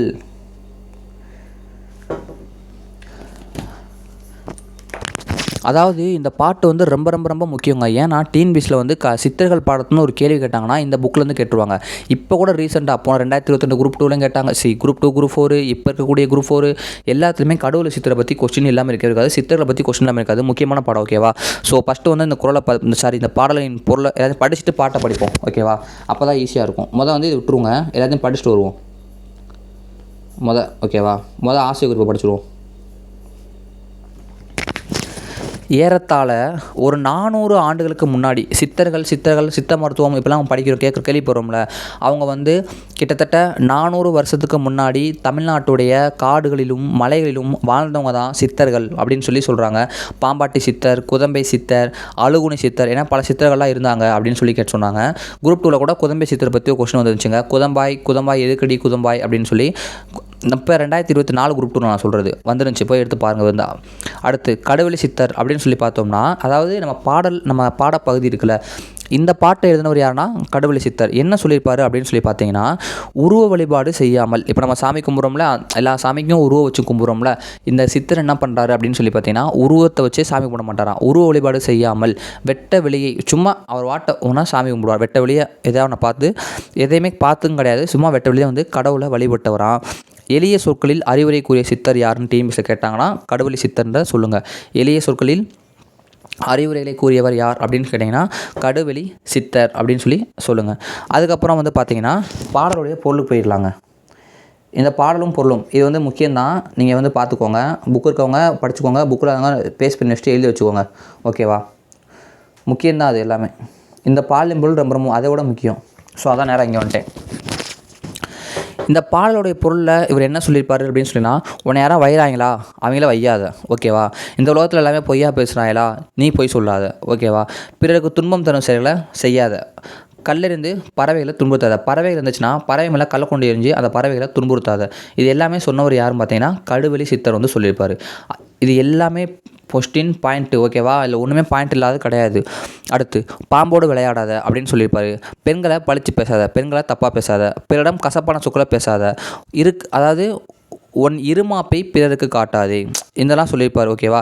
இருமாப்புனா என்னன்னா வீராப்பு, நான் பெரிய வீர அப்படின்ற மணிக்கு இந்த இருமாப்பை பிறரிடம் காட்டாத அப்படின்ற மணிக்கு சொல்கிறாரு. அதுக்கப்புறம் என்ன சொல்கிறாரு பார்த்தோன்னா, பிறர் கொண்டாடி செய்யும் சடங்குகளை வந்து அந்த சடங்கு இந்த சடங்கு கொண்டாடி செய்கிறாங்க, நீ அதை செய்யாத, ஏன் அவங்க செஞ்சால் நீ செய்யணுமா அப்படின்னு சொல்லி சொல்கிறாரு. உன்னை புகழ்ந்து பேச, உன்னை ஒருத்தவங்க புகழணும் அப்படின்றக்காண்டி பிற வீடுகளுக்கு போகாத. பிற வீட்டுக்கு போனால் அவனை புகழ்ந்து பேசுகிறாங்கக்காண்டி அவங்கள்ட்ட போய் உட்காந்து பேசாத அப்படின்னு சொல்லி சொல்கிறாங்க. அதுக்கப்புறம் பார்த்தீங்கன்னா உன் வாழ்வை போற்றி, அதாவது நான் வந்து வாழ்க்கையில் சாதிச்சிட்டேன், நான் வாழ்க்கையில் பெரிய ஆளுன்னு நம்மளே பெருசாக நினைக்க வேணாம். அதாவது தற்பெருமை கூட சொல்லலாம். ஸோ உன் வாழ்க்கையை போற்றி நீ பெரிதும் எண்ணாதே அப்படின்னு சொல்கிறாரு. பிறருக்கு இழிவை உண்டாக்கும் தாழ்வான செயல்களை செய்யாதே. அதாவது இந்த பாட்டில் வந்துங்க செய்யாதே, எய்யாதே, காட்டாதே, நாட்டாதே, ஒண்ணாதே, இப்படி பண்ணாத, அப்படி பண்ணாத அப்படின்னு சொல்லி இந்த சித்தர் வந்து சொல்லியிருப்பார் மேக்ஸிமம். ஓகேவா? அதுக்கப்புறம் பார்த்தீங்கன்னா போலி வேடங்களை போடாதே, சும்மா பொய்யா நடிக்காத அப்படின்னு சொல்கிறாரு. அதுக்கப்புறம் புண்ணிய ஆறுகளை தேடி தேடி போய் முழுகாதே. அதாவது 1000 தப்பு பண்ணிவிட்டு கங்கையாத்துக்கு போய் நம்ம புண்ணியத்தை அடிக்கிடுவோம். திருச்செந்தூர், ராமேஸ்வரம் இங்கிட்டலாம் போய் புண்ணியம் தெளிக்கிறோம், போய் கடலில் போய் குளிக்கிறோம் பார்த்தீங்களா? ஸோ இதெல்லாம் பண்ணாதீங்க அப்படின்னு சொல்கிறாங்க. யாருடைய பொருளையும் திருட நினைக்காது, திருடாதன்னு சொல்லியிருப்பார். ஒருவனோட நட்பு கொண்டு பிறகு அவனை பிரித்து அவனை பற்றி பிடம், அதாவது ஒருத்தண்ட ஃப்ரெண்டாக பழகிட்டு அடுத்த அவன்கிட்ட வந்து பிரிஞ்சுட்டு அவனை பற்றி இன்னொருத்தண்ட போய் கோல் மூட்டுறது, அத்தனை கொடுத்துருக்காரு. கோல் மூட்டி பேசாத. இதெல்லாம் வந்து சொன்னவர் யாருன்னு கேட்டிங்கன்னா நம்ம கடுவெளி சித்தர் வந்து சொல்லியிருப்பாருங்க. ஓகேவா? இந்த பாட்டு ஒரு முக்கியம்தான். ஓகேவா? எல்லோரும் வந்து புக்கு இருக்கவங்க குறித்து படிச்சுக்கோங்க, புக்கு இல்லாதவங்க இதை எழுதி வச்சுக்கோங்க. வைதாரை கூட வையாதே, இந்த வையம் முழுவதும் பொய்த்தாலும் பொய்யாதே. பல டைம் கேட்கப்பட்ட ஒரு கேள்வி. யார் அதுனா கடுவெளி சித்தருடைய பாடல். அடுத்து வெய்ய வினைகள் செய்யாதே, கல்லை வீணில் பறவைகள் மீது எய்யாதே, பாம்பினை பற்றி ஆற்றாதே, உன்றன் பத்தினிமார்களை பழித்து காட்டாதே, வேம்பினை உலகில் ஊட்டாதே, உன்றன் வேம்பினா அது கசப்பான சொற்கள் அதான் கொடுத்துருக்காங்க. உன்றன் வீராப்பு தன்னை விலங்க நாட்டாதே. வீராப்புனா இருமாப்பு, நான் சொன்னேன்ல. போற்றும் சடங்கை நன்னாதே, உன்னை புகழ்ந்து பலரில் புகழல் ஒண்ணாதே, சாற்றும் முன் வாழ்வை எண்ணாதே, பிறர் தாழும்படி நீ தாழ்வை பண்ணாதே, கள்ள வேடம் புனையாதே, பல கங்கையில் உன் கடம் நனையாதே, கொள்ளை கொள்ள நினையாதே, அதாவது களவாண்ட நினைக்காத, திருட நினைக்காத, நட்பு கொண்டு பிரிந்து நீ கோல் முனையாதே. ஒருத்தவங்கள்ட்ட ஃப்ரெண்டாக பழகிட்டு அதுக்கப்புறம் அவங்க வந்து பிரிஞ்சு அவனை பற்றி இன்னொருத்தவங்க பேசுறது, அதை பண்ணக்கூடாது அப்படின்னு சொல்லி இவர் சொல்லியிருக்காரு. நெக்ஸ்ட்டு வந்து பெரியாரை பற்றி ஒரு சின்ன பாடம். அதாவது நம்ம நியூ புக்கில் இருக்க தகவல்கள் தான் இருக்கும், ஒரு சிலது வந்து எக்ஸ்ட்ரா பாயிண்ட்ஸ் வந்து இருக்கும். ஸோ அது என்னன்னு சிம்பிளாக பார்த்துடலாம். ஓகேவாங்க? நியூ புக்கில் இருக்கனால நான் கொஞ்சம் வேகமாக நடத்திடுறேன் பெரியார் பற்றி. ஆனால் அதில் இல்லாத பாயிண்ட் மட்டும் கொஞ்சம் தெளிவாக சொல்கிறேன். பெரியார் இருக்கார்ல, பெரியாருடைய இயற்பெயர் அப்படின்னு பார்த்தீங்கன்னா ராமசாமிங்க. ஓகேவா? ராமசாமி. இவங்களுடைய அப்பா அம்மா பேரை பார்த்தோம்னா என்னென்னா வெங்கடப்பர், சின்னத்தாய். அவங்க அம்மா பேர் சின்னத்தாய், அவங்க அப்பா பேர் வெங்கடப்பர் அப்படின்னு சொல்கிறாங்க. இது 2 பாயிண்ட் பார்த்தா போதும். ஓகேவா? அதுக்கப்புறம் பார்த்தோம்னா இந்த குறிச்சிக்கனில் அதை மட்டும் பாருங்கள். ஏன்னா நியூ புக்லேயும் பெரியார் பற்றி நிறையா இருக்குல்ல, அதுக்காக தான். ராமசாமிக்கு 12 வயசு, அதாவது ராமசாமியே பெரியார் தாங்க சொல்கிறாங்க. ராமசாமி அவர் வந்து 12 வயசாக இருந்துச்சு. அப்போ வந்து என்ன பண்ணுறாரு பார்த்தீங்கன்னா, கடையில் ராமநாதன் ஒருத்தர் இருந்தாராம். அவர் வந்து என்ன பண்ணாருன்னா, நடக்கிற எந்த ஒரு செயலுக்குமே தளபதி தான் காரணம் சின்ன கதை தெரிஞ்சுக்கோங்க. அதாவது பெரியார் ராமசாமி அவர் 12 வயசாக இருக்கும்போது ஒரு கடைக்கு போயிருக்காரு. கடையில் நடக்கிற எல்லாத்துக்குமே தளபதி தான்ப்பா காரணம் புலம்பிகிட்டே இருப்பாராம். ஓகேவா? அப்போ என்ன பண்ணுறாரு நம்ம இவர் பெரியார் பார்த்தீங்கன்னா, அந்த அவர் ராமநாதன் கடைக்காரர் தானே, அவருக்கு தலைக்கு மேலே ஒரு திராஸ் தூக்கி கொஞ்சம் அதை தட்டி விட்டாராம். தட்டி விட்டோடனே என்ன பார்த்துச்சுன்னா, அது அந்த ராமநாதன் தலையிலே விழுந்துருச்சுனா. உடனே வந்து ராமசாமியை ஏன்டா தட்டி விட்டா அப்படின்னு கேட்டிருக்காரு. நீங்கள் தானே சொன்னீங்க நடக்கிற எல்லாத்துக்குமே தளபதி தான் காரணம்னு, அப்புறம் என்ன வைங்க தளபதி வைங்க அப்படின்ட்டு போயிட்டாப்லையா. ஸோ இது ஒரு நிகழ்வுன்னு சொல்லியிருப்பாங்க அந்த இடத்துல. அடுத்து என்ன கொடுத்துருப்பாங்க அப்படின்னா, பள்ளிக்கூடம் போவார்ல பெரியார், பள்ளிக்கூடம் ராமசாமி தாங்க பெரியார் தான், நான் பெரியார்னே சொல்லிடுறேன், அப்போ தான் படிச்சிருக்கோம். ஸோ பெரியார் வந்து பள்ளிக்கூடம் போகிறப்ப என்ன நடக்கும் அப்படின்னு பார்த்தீங்கன்னா, உனக்கு தண்ணி தவிச்சா கூட நீ வந்து தண்ணி சில வீட்டில் குடிக்காத அப்படின்னு சொல்லி வீட்டில் சொல்லி அனுப்புவாங்களாம். ஏன் அப்படின்னு தெரில. அதே இடத்துல அவங்க டீச்சர் வீட்டில் வந்து தண்ணி வந்து குடிக்க சொல்லுவாங்களாம். ஏன்னா அதுக்கு வந்து அவர் வந்து வீட்டில் வந்து அவங்க அம்மாட்ட கேட்டுருப்பாரான், ஏன் ஒருத்தவங்க வீட்டில் குடிக்க வேணாம் அப்படிங்க, ஒருத்தவங்களை குடிக்கிறீங்க கேட்டதுக்கு அவங்க வந்து நம்மளுடைய கீழ் சாதிக்காரங்க, நம்ம டீச்சர் வந்து நம்மளுடைய மேல் சாதிக்காரங்க, ஸோ நம்மளுடைய மேல் சாதிகளை நம்ம தண்ணி குடிக்கலாம், நம்மளுடைய கீழ் சாதிகளை தண்ணி குடிக்கக்கூடாது, கீழ் சாதி வீட்டில் அப்படின்னு சொல்லி சொன்னாங்க அப்படின்னு சொல்லி இந்த இடத்துல கொடுத்துருப்பாங்க. ஓகேவா? அதுதான் இந்த பாயிண்ட்டை கொடுத்துருப்பாங்க. கதையாக இருக்குங்க, வேறு ஒன்றும் பாயிண்ட்ஸ் இருக்காது பெருசாக. ஆனால் பெரியார் வந்து அவங்க வீட்டில் கீழ் சாதி வீட்டில் கூட பார்க்காம தண்ணி வாங்கி குடிப்பாராம் அப்படின்னு கொடுத்துருப்பாங்க. தமிழகத்துடைய மிகப்பெரிய சிந்தனையாளர்னு சொல்லி பெரியாரை சொல்கிறாங்க. இந்தியாவின் மாபெரும் சிந்தனையாக கூட, தமிழ்நாட்டில் மட்டும் கிடையாது, இந்தியா லெவலில் அவர் ஒரு மாபெரும் சிந்தனையாளர் அப்படின்னு சொல்லி சொல்கிறாங்க. அதாவது தமிழகத்தின் மிகப்பெரிய சிந்தனையாளர், இந்தியாவின் மாபெரும் சிந்தனையாளர் கூட அப்படின்னு சொல்லி சொல்கிறாங்க. அடுத்து என்ன சொல்கிறாங்க பெரியாரை பற்றி? பெரியார் வந்து தமிழ் புக்லேயும் கொஸ்டின் கேட்பாங்க, ஜிகே புக்லேயும் கொஸ்டின் கேட்பாங்க. ஸோ ரொம்ப முக்கியமானதுங்க பெரியார். மேக்ஸிமம் இந்த கொஸ்டின் டிஎன்பிசி கொஸ்டின். பெரியார் தாம் வாழ்ந்த காலம் முழுவதும் எதற்கு முதலிடம் கொடுத்தார் அப்படின்னு கேட்டிங்கன்னா, அறிவுக்கு முதலிடம் கொடுத்தார். அதாவது பெரியார் தாம் வாழ்ந்த காலம் முழுவதும் எதற்கு முதலிடம் கொடுத்தார் அப்படின்னு கேட்டாங்கன்னா, அறிவுக்கே முதலிடம் கொடுத்தார் என்பது சரியான விடைங்க. ஓகேவா? அடுத்து இந்த இருக்கு பாருங்கள், சாதி உயர்வு தாழ்வுகளையும் மத வேறுபாட்டையும் அகற்ற வேண்டும் என கூறியவர் பெரியார். அதற்காக ஒரு சங்கம் அமைத்தார். அதன் பெயர் பகுத்தறிவாளர் சங்கம். அதாவது தெரியும் சாதிக்காக போராடணும்னு தெரியும், இந்த வரி முக்கியம். ஓகேவா? சாதி உயர்வு தாழ்வுகளையும் பிற வேறுபாட்டையும் அகற்ற வேண்டும் என்றார். அதற்காக ஒரு சங்கமும் அமைத்தார். அதுக்காக தான் அமைத்த சங்கம் தான் என்னென்னா பகுத்தறிவாளர் சங்கம். ஓகேவா? இந்த பாக்ஸில் எல்லாமே அதான் நான் குறித்த எல்லாமே முக்கியம்தான். ஸோ நான் ரீட் பண்ணுறேன் பாருங்கள், என்னன்னு பார்ப்போம். இளமையிலேயே பெரியார் மகாத்மா காந்தியோட தொண்டர். அதாவது நம்ம பெரியார் வந்து நம்ம காந்தி இருக்கார்ல, மகாத்மா காந்தி, அவருடைய ஒரு தொண்டராக வந்து இருக்கார். பரவாயில்ல நல்லவராக இருக்கார் காந்தி அப்படின்னு சொல்லி அவருடைய தொண்டராக வந்து மாறி காங்கிரஸ் கட்சியிலையும் பெரியார் சேர்ந்துறாரு. இப்போ யங்ஸ்டராக இருக்கும் போதே, அதாவது இளமையிலே வந்து காங்கிரஸ் கட்சியில் சேர்றாரு, கள்ளுக்கடை மறியலில் ஈடுபடுறாரு, கல் இறக்குவதை சாய்க்கிறாரு. அதாவது என்னென்னா, நம்ம தென்னந்தோப்பில் இருந்தால் ஒரு 500 மரங்களை வெட்டினார் அப்படின்னு சொல்லி ஜிகே புக்கில் இருக்கும்ல, 500 மரங்களை வெட்டுவார். அப்புறம் தென்னந்தோப்பு அந்த மரங்கள்லாம் வெட்டுவார். அப்புறம் கதர் ட்ரெஸ்ஸு, கதர் ஆடை, வேட்டி சட்டை கதர் ட்ரெஸ்ஸை வந்து அணியணும் அப்படின்னு சொல்லியிருப்பார்.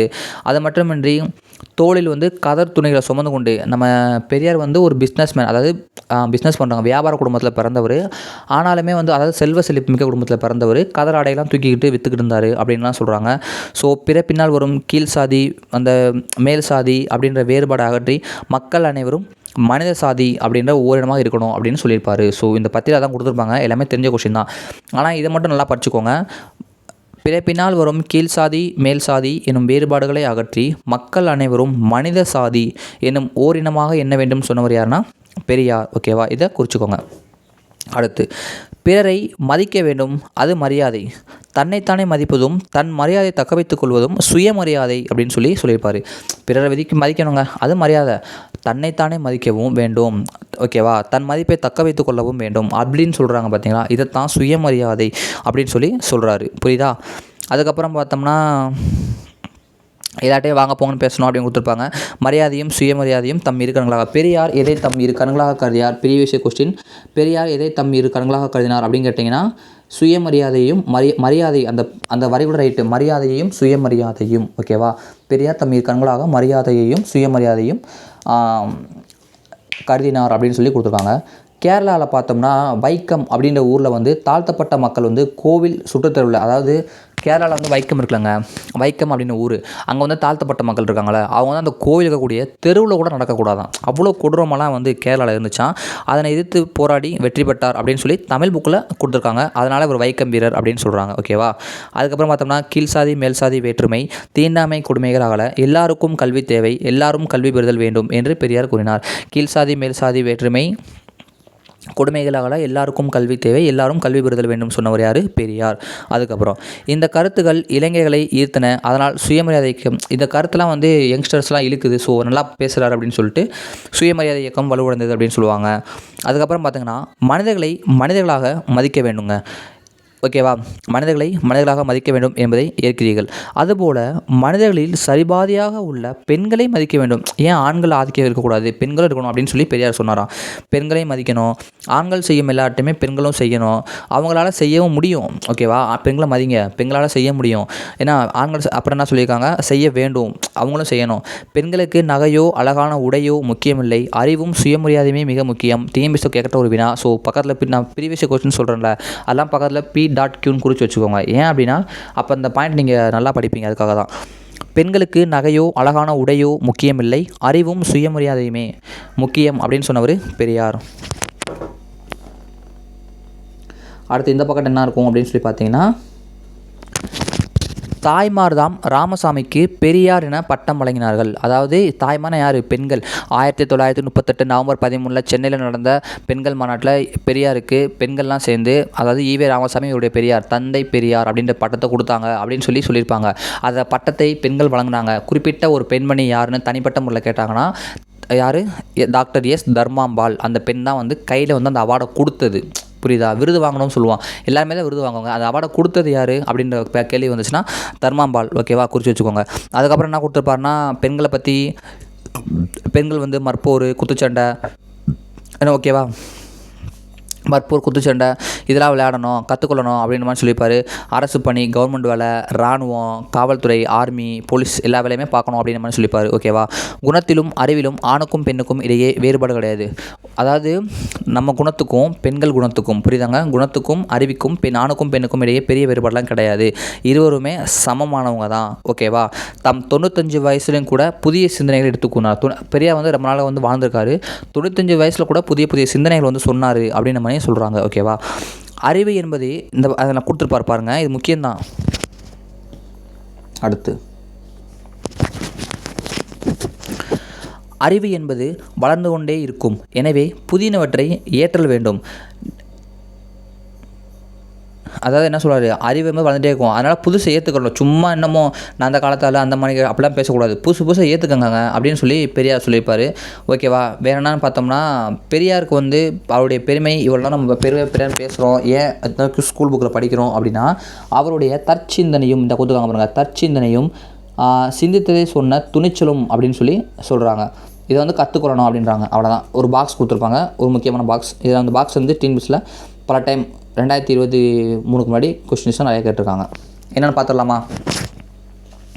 என்ன சொல்கிறாங்க, பெரியார் செப்டம்பர் 17, 1879 பிறக்கிறாருங்க. செப்டம்பர் 17 சமூக நீதி நாள். ஓகேவா. இப்போ நம்ம மு.க. ஸ்டாலின் முதலமைச்சராக இருக்கும்போது அறிவிச்சிருக்காரு இந்த விஷயத்தை. செப்டம்பர் 17, 1879 பிறந்து டிசம்பர் 24, 1973 மறைந்தார் பெரியார். டிசம்பர் 24 வந்து மறைந்தார் பெரியார். நம்ம எம்ஜிஆருமே வந்துட்டு எப்போ இறந்துருப்பார் அப்படின்னு தெரிஞ்சவங்க கீழே கமெண்ட் பண்ணுங்கள். ஏன் இப்போ இந்த இடத்துல நான் சொல்கிறேன்னு உங்களுக்கு புரியும். ஓகேவா. தம் வாளில் 8600 நாள். யாராவது எம்ஜிஆர் எப்போ இறந்தாருன்னு தெரிலாட்டி கூகுளில் சர்ச் பண்ணி பாருங்கள். ஏன் அப்படின்னா உங்களுக்கு ஈஸியாக ஞாபகம் வச்சுக்கிறதுக்கு ஒரு ஐடியா கிடைக்கும். இப்போ பெரியாருடைய இறந்ததுக்கும் நம்ம எம்ஜிஆர் இறந்ததுக்கும் ஒரு இது இருக்குது. ஓகேவா. 24/12/1973 மறைந்த பெரியார் தம் வாழ்நாளில் 8600 நாளுங்க. புரியுதா. 8600 நாட்கள் வாழ்ந்திருக்காரு. 13,12,000 கிலோமீட்டர் பயணம் செஞ்சுருக்காராம். 13,12,000 கிலோமீட்டர் பயணம் செஞ்சு 10,700 கூட்டங்களில் 21,400 மணி நேரம் மக்களுக்காக உரையாற்றி சமுதாய தொண்டு ஆற்றிருக்காருன்னு சொல்லியிருக்காங்க. 1970 வந்துட்டு யுனெஸ்கோ வந்து அவருக்கு விருது கொடுத்துருக்காங்க அப்படின்னு சொல்லியிருக்காங்க. ஸோ 9th நியூ புக்கில் இருக்கும். அடுத்து நடுவண் அரசு 1978 ஆண்டு, அதாவது அவர் இறந்து ஒரு 5 வருடங்களுக்கு அப்புறம் 78 பெரியாரின் உருவம் பொறித்த அஞ்சல் தலையை வெளியிட்டது. அதாவது அஞ்சல் தலை வந்து வெளியிட்டாங்க. உவேசாக்கு வந்து 2006 வெளியிட்டாங்கன்னு படித்தோம்ல. பசும்பொன் முத்துராமலிங்க தேவருக்கு 1995 வெளியிட்டாங்க. ஸோ அதெல்லாம் வந்து நம்ம படிச்சிருப்போம், எல்லாருக்குமே உங்களுக்கு தெரியும். ஓகேவா, அடுத்து போயிடலாமா? 2 லெசன் முடிஞ்சுன்னு நினைக்கிறேங்க. இது தங்க பாம்பளம் கதை தேவையில்ல.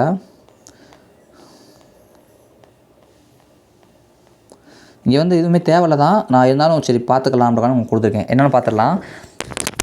ராமன் சீதை லக்குவன் காடு சென்றனர் என்பதனை ராமனும் சீதையும் லக்குவனும் காடு சென்றனர் என்று தான் எழுதுவோம். ஏன் அப்படின்னு பார்த்தீங்கன்னா, ஒன்றுக்கும் மேற்பட்ட மனிதர்களை, பறவைகள், விலங்குகள், பொருள்கள் இதெல்லாம் சேர்த்து வரும்போது அப்படின்றது சேர்த்து எழுதணும். ஒன்றுக்கும் மேற்பட்ட மனிதர்கள், விலங்குகள், பறவைகள் ஏதோ சொன்னோம்னா அப்படின்ற சொல்ல சேர்த்து எழுதணும் அப்படின்னு சொல்லியிருக்காங்க. அவ்வளோதான். ஸோ தெரிஞ்சுக்கோங்க அதை.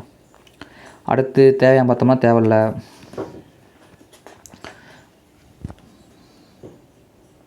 பெரியாருக்கு பார்த்தீங்களா, இங்கே ஒரு பாயிண்ட் இருக்கும், இங்கே பாருங்களேன்.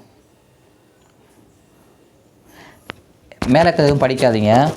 மறுத்தார் அப்படின்னு பார்த்தீங்கன்னா, பெரியாரிடமிருந்து நாம் கற்றுக்கொள்ள வேண்டிய திறன் என்ன அப்படின்னு பார்த்தீங்கன்னா, மறுத்தல் திறன் என்பது கொடுத்துருப்பாங்க. பெரியாரிடமிருந்து நாம் கற்றுக்கொள்ள வேண்டியது மறுத்தல் திறன். மறுத்தல் திறனுக்கு இங்கிலீஷில் என்ன அர்த்தம் அப்படின்றது வந்து முக்கியம். ஏன்னா கலைச்சொல்ல கேட்டுருவாங்க. என்ன சொல்லியிருக்காங்க இங்கிலீஷில்? Refusal skill. ஓகேவா, அதான் வந்து வரும். அதுக்கப்புறம் குறிப்பு என்ன அப்படின்னு சொல்லி பார்த்தோம்னா,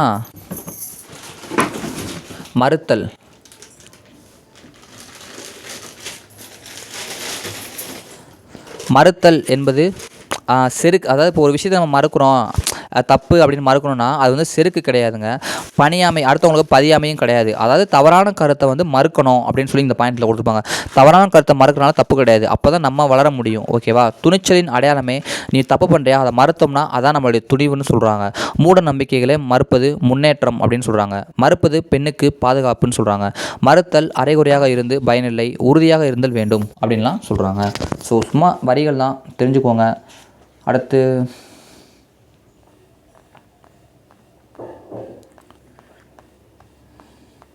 சும்மா பெண் விடுதலை பற்றி சிம்பிளாக சொல்லியிருப்பாங்க. என்ன சொல்கிறது, ரீட் பண்ணிக்கோங்க இந்த பாயிண்ட்டை எல்லோரும். ஓகேவா, ரீட் பண்ணால் போதும். இதெல்லாம் நான் சொல்லணும் அப்படின்றது கிடையாது. ஸோ எல்லாம் ரீட் பண்ணிக்கோங்க. இங்கே வந்து நான் போட்டிருக்கேன் பாருங்கள், இக்கு, அதாவது புகை உடல்நலத்துக்கு கேடு, இங்கே இக்கு வருங்க. மழையை பெறுவோம், இங்கே இப்பு வருங்க. அடுத்து நெகிழிப்பையை இப்பு. ஸோ இதெல்லாம் விட்டுங்க, குறிச்சிக்கோங்க. இத்து நான் குறிச்சிருக்கேன், பார்த்து குறிச்சிக்கோங்க, தேவையில்லை. ஏன்னா இதாவது புக் பேக் தான், நம்ம உள்ள பாடம் நடத்திட்டோம், அதிலே சொல்லியாச்சு என்னென்ன விடைன்னு. ஸோ அதில் பார்த்துக்கோங்க. அவ்வளோதாங்க, 3ஆம் லெசன் வந்தாச்சுங்க. ப்ரீவியஸ் இயர் கொஸ்டின், இந்த பாடல் முந்தைய ஆண்டு வினா. ஓகேவா, இந்த பாட்டு வந்து ஒரு முந்தைய ஆண்டு வினா, புரியுதாங்க? புறநானூறு ஔவையார் எழுதிய ஒரு பாடல். ஸோ முந்தைய ஆண்டு வினா. அதே டயத்தில் இந்த பாட்டில் எல்லாமே கேட்டிருக்காங்க. சொல்கிறேன் பாருங்கள். நாடாக ஒன்றோ காடாக ஒன்றோ அவளாக ஒன்றோ மிசையாக ஒன்றோ எவ்வளி நல்லவர் ஆடவர் அவ்வளி நெல்லை வாலிய நிலனை அப்படின்னு சொன்னவர் யாருன்னு கேட்டாங்கன்னா ஔவையார். இது ஒரு புறநானூற்று பாடல். இந்த பாடல் என்ன சொல்லியிருப்பாங்க அப்படின்னு சொன்னாங்கன்னா, அதாவது நிலம், அதாவது மண்ணை பற்றி கொடுத்துருப்பாங்க. என்னன்னு சொல்லிடவா?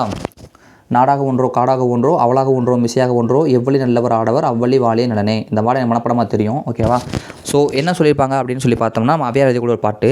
நிலம், அதாவது மண்ணை சொல்கிறாங்க ஔவையார். நீ நாடாக இருந்தால் என்ன, இல்லை காடாக இருந்தால் என்ன, இல்லை ஒரு பள்ளமாக இருந்தால் என்ன, இல்லை ஒரு மேடாக கூட இருந்து போ, அதனால் என்ன, இனி எப்படி வேணால் இருந்துக்கோ. அங்கே ஆண்கள் நல்லவர்களாக இருந்தால், அங்கே பாயிண்ட்டை பாருங்கள், அங்கே ஆண்கள் நல்லவர்களாக இருக்கிறார்களோ அங்கே நீயும் நல்லா இருப்ப அப்படின்றத ஔவையார் கொடுத்துருப்பாங்க. ஓகேவா, அங்கே ஆண்கள் நல்லவங்களாக இருந்தாங்கன்னா நீ நல்லவங்களா இருப்ப அப்படின்னு சொல்லி ஔவையார் வந்து கொடுத்துருக்காங்க. அவ்வளோதான்.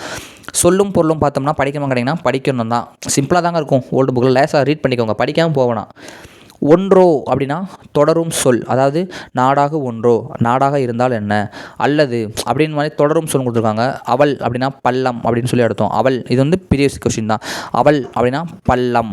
மிசை அப்படின்னா மேடு. மிசை அதன் எதிர்ச்சொல் நிறையா விட கேட்டிருக்காங்க. மிசையோட எதிர்ச்சொல் என்னன்னா பள்ளம் நடத்தும். ஓகேவா, நிறைய விட கேட்டிருக்காங்க. இல்லாட்டி மிசைனா மேலே, அதன் எதிர்ச்சொல் கீழேன்னு வரும். இதுவும் கேட்டிருக்காங்க. ஆடவர் அப்படின்னா ஆண்கள், இங்கே மனிதர்களை பொதுவாக குறிக்கிறது.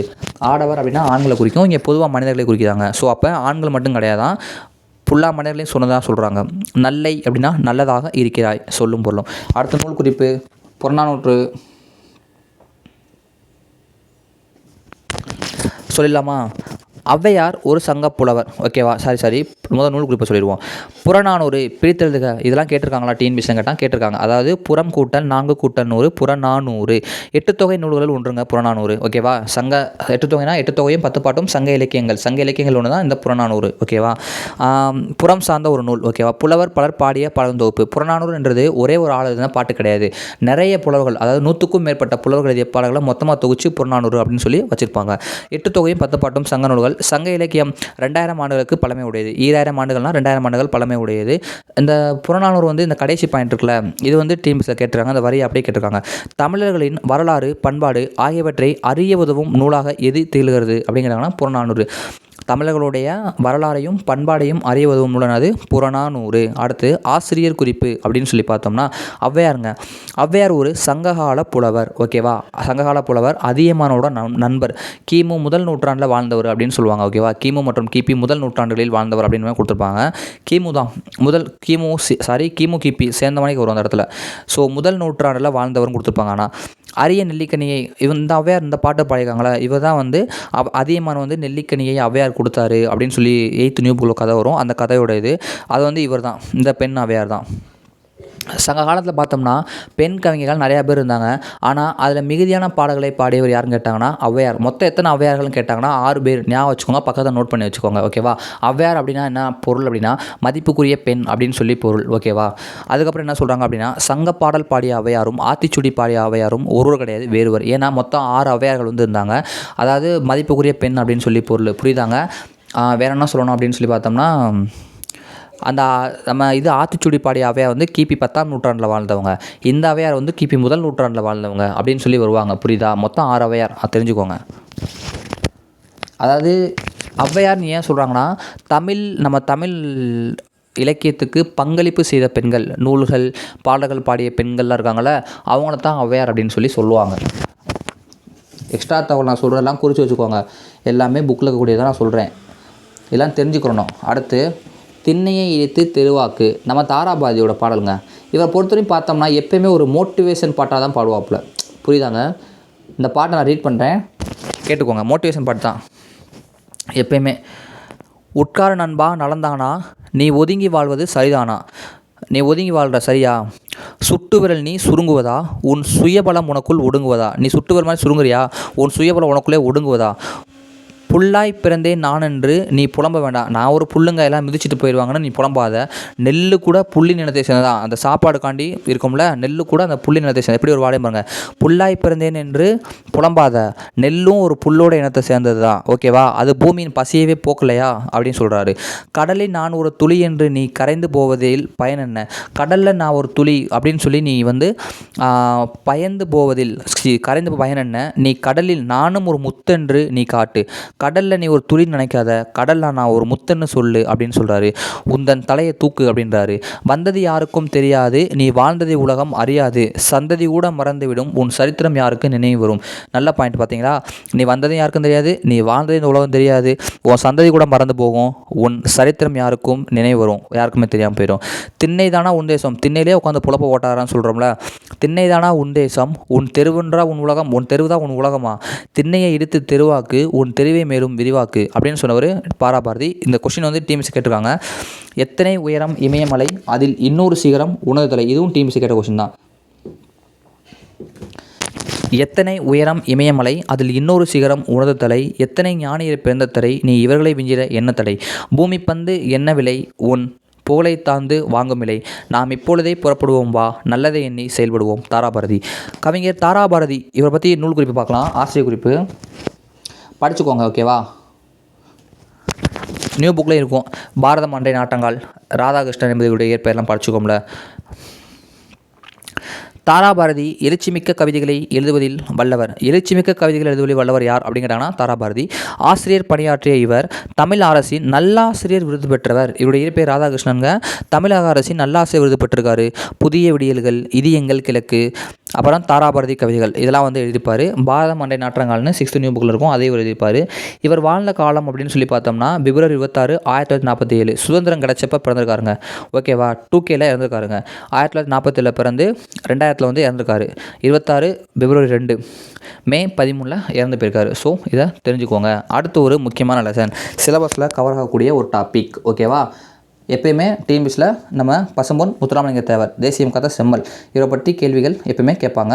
சிலபஸ்லாம் இருக்கார். பாரத நாடு பழம்பெரும் நாடு ஜஸ்ட் தெரிஞ்சுக்கோங்க.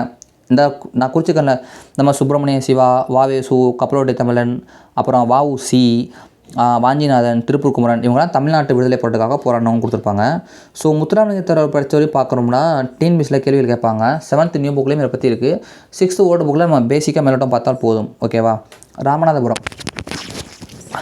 ராமநாதபுரம் மாவட்டத்தில் பசும்பொன் என்னும் ஊரில் 1908ஆம் ஆண்டு, இவர் வந்து ராமநாதபுரம் மாவட்டத்தில் பசும்பொன் அப்படின்ற ஊரில் 1908ஆம் ஆண்டு அக்டோபர் 30ஆம் நாள் வந்து பிறப்பார். ஓகேவா.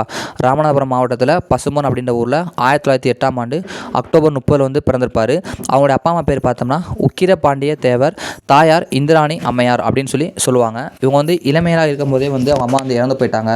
அதனால் வந்து இஸ்லாமிய தாய் பாலூட்டி வளர்க்கப்பட்டார். அவர் வந்து அவங்க அப்படின்னு சொல்லுவாங்க. அவங்களோட பாட்டி வீட்டில் தான் வளருவார்.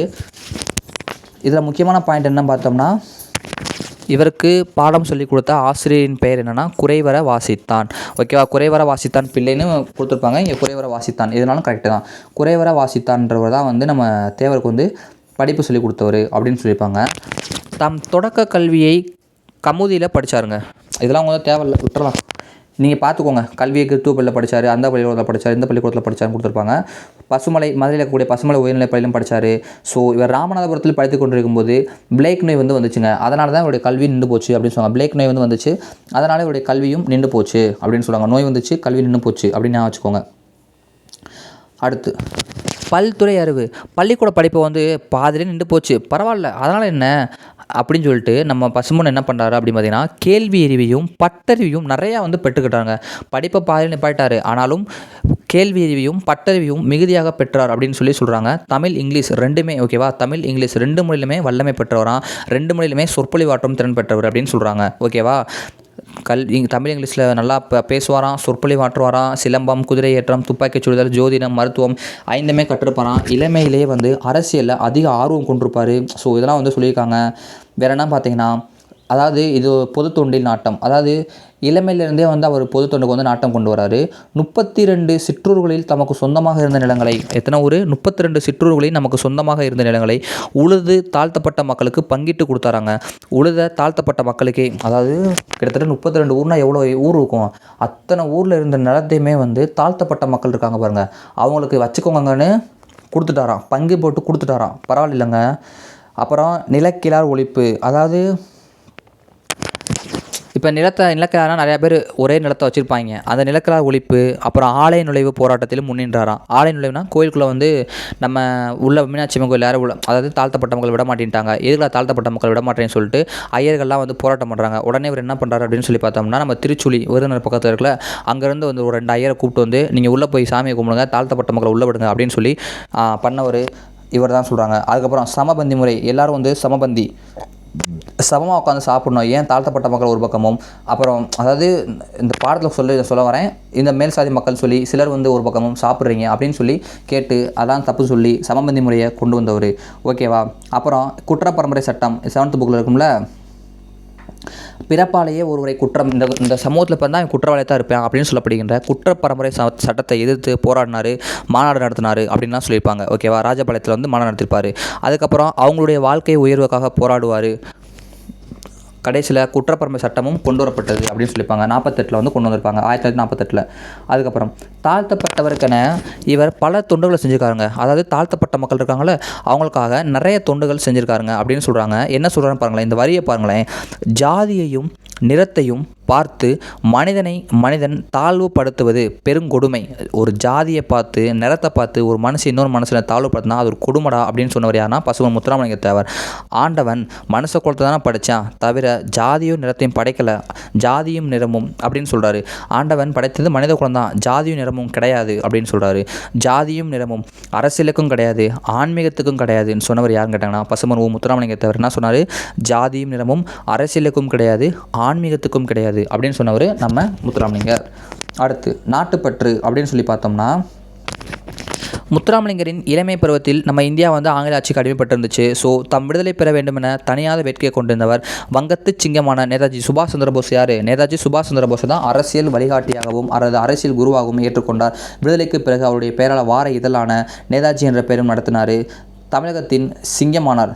இவர் வந்து தமிழகத்தின் சிங்கம் சொல்லுவாங்க. அறிஞர் அண்ணா கூட சொல்லியிருப்பார், தேவரை தமிழகத்தின் சிங்கம் என்று சொல்கிறார்களே அப்படின்னு சொல்லி அண்ணா கூட சொல்லியிருப்பார்ல. இவருடைய பேச்சிலும் மூச்சிலும் விடுதலை உணர்வு. யாருடைய பேச்சிலும் மூச்சிலும் விடுதலை உணர்வு மிளிர்ந்தது அப்படின்னா பசும்பொன் முத்துராமலிங்கர். ஞாபகம் வச்சுக்கோங்க. அதுக்கப்புறம் ஆங்கில அரசு வட இந்தியாவில் திலகருக்கும், நம்ம இந்தியாவிலேயே பாருங்களேன், வட இந்தியாவில் நம்ம யார் பாலகங்காதர திலகருக்கும், தென்னாட்டில் நம்ம பசும்பொன் முத்துராமலிங்க திலகருக்கும் அரசியலில் நீங்கள் பேசக்கூடாத மேடையில்னு வாய்ப்பூட்டு சட்டம் போட்டாங்களாம். வாய்ப்பூட்டு சட்டம் என்னது? அரசியலில் அரசியல் பேச்சு பேசக்கூடாது மேடையில்ன்றாங்க. அப்போ உங்கள் பேச்சே மக்களை தூண்டி எழுப்பியிருக்கு. அந்த அளவுக்கு வந்து ஒரு நல்ல மனிதர், அதாவது ஒரு என்ன சொல்கிறது, இன்ஸ்பிரேஷனானவர் அப்படின்னு தெரிஞ்சுக்கோங்க இந்த இடத்துல. அதுக்கப்புறம் என்ன சொல்கிறாங்க அப்படின்னு பார்த்தீங்கன்னா, தேசியம் காத்தல் செம்மன் சொன்னவர் திருவிக்கா. இது வந்து நியூ புக்கில் இருக்கு, விட்டுறலாம். இது வந்து இந்த பாட்டு முக்கியங்க, டீம்ஸை கேட்டிருக்காங்க. சுதந்திர பயிரை தண்ணீர் விட்டோ வளர்த்தோம், கண்ணீரால் காத்தோம் என்பது பாரதியாருடைய வாக்கு. ஓகேவா? சுதந்திர பயிரை தண்ணீர் விட்டோ வளர்த்தோம், கண்ணீரால் காத்தோம் என்பது பாரதியாருடைய வாக்கு. இதனை மெய்ப்பிக்குமாறு இவர் பல எண்ணங்களை வந்து பண்ணார் அப்படின்னு கொடுத்துருப்பாங்க. ஸோ விட்டுறலாம். அடுத்து, தம் அரசியல் வாழ்க்கையிலும் முத்துராமலிங்கர் வந்து அரசியல் வாழ்க்கையில் சேர்ந்து வந்தார். என்னன்னு பார்த்துடலாம். தேர்தலில் போட்டியிட 5 முறை வந்து எலெக்ஷன் நின்றுருக்காரு. 5 முறையுமே ஜெயிச்சிட்டாரு. வேறு லெவலில் ஒரு தடவை கூட தோக்கலை. அதில் ஒரு தடவை வந்து தேர்தல் பரப்புரை இல்லாமலே வந்து ஜெயிச்சிருப்பாருன்னு கொடுத்துருப்பாங்க. ஸோ பார்த்துடலாமா? வருஷத்தை பாருங்கள். 37, 46, 1937, 1946, 1952, 1957, 1962 நடைபெற்ற தேர்வுகளில் வந்து இவர் எப்படி மக்கள் மத்தியில் ஒரு செல்வாக்காக இருந்தார் அப்படின்றத காமிச்சிருக்கு அப்படின்னு சொல்லுவார். இவர் வந்து பொதுவாக வந்து தேர்தலில் வந்து பரப்புரை செய்ய போக மாட்டாராம். என்ன செய்வார் அப்படின்னு பார்த்தீங்கன்னா, ஏதாவது தொண்டு செய்வதாக தான் தொகுதிக்கு போயிருக்காரு சொல்லியிருப்பாங்க. அவ்வளோதான். ஸோ அடுத்த பாயிண்ட் என்ன அப்படின்னு பார்த்தோம்னா, தேசியமும் தெய்வீகமும், அதாவது தேசியமும் தெய்வீகம் ஆகியும் இரண்டு கண்களாக கருதியவர் முத்துராமலிங்கர் பசும்பொன்னார். தேசியமும் தெய்வீகமும், இவரை பற்றி சொன்னாலே தேசியம் தெய்வீகம் நல்லா சொல்லுவாங்க, கேள்விப்பட்டிருப்பீங்க. அடுத்து, இவர் வீரமில்லாத வாழ்வும் விவேகமில்லாத வீரமும் வீணாகும் என எடுத்துரைத்தவர். வீரமில்லாத வாழ்வும் விவேகமில்லாத வீரமும் வீணாகும் சொன்னவர் யாருன்னா நம்ம முத்துராமலிங்கர். ஜெயலலிதா அம்மா கூட ஒரு ஸ்பீச்சில் இதை சுட்டி காமிச்சிருப்பாங்க. ஓகேவா? இவர் சமய சான்றோராகவும் கருதப்பட்டார். சமய சான்றோர், அதாவது ஒரு மத ரீதியாகவும் ஒரு சான்றோராக இருக்கார் அப்படின்னு மாதிரி சொன்னாங்க. வேதாந்த பாஸ்கர் சொல்லி அழைக்கப்படுவார்.